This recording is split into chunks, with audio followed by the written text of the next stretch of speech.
ዛሬ ከጠዋት ጀምረን በደቡብ ኢትዮጵያ ክልል በጋሞ ዞን እንገኛለን። ጠዋት ዛሬ ያየነው በጣም አስደሳቹ ስራ በምዕራብ አባያ ወረዳ የተጀመረው የገጠር ኮሪደር ስራ ነው።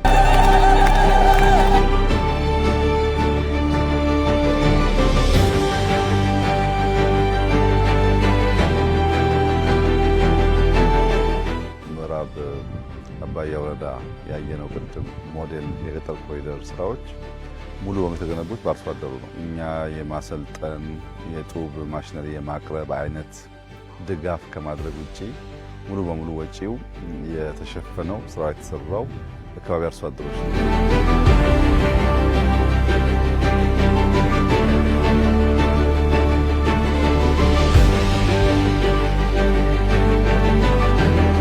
ንጽህና ካለ ጤና አለ፣ ምግብ ካለ ጤና አለ፣ ኦርደርሊ የሆነ ስርዓት ካለ ሰላም አለ።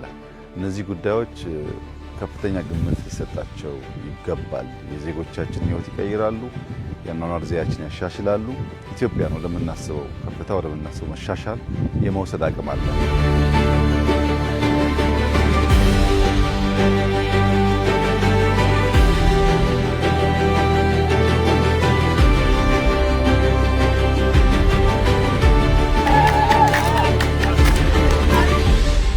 ሁለተኛ ያየነው የከሰል ማምረቻ ነው።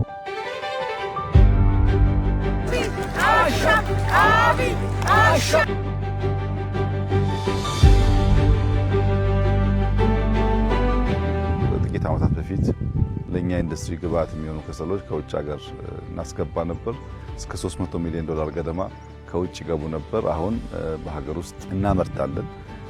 ለኢንዱስትሪዎቻችን ግብዓት ይውላሉ። ዘንድሮ አምና መጨረሻ አካባቢ ዘንድሮ አራተኛ ስናስመረቅ ነው።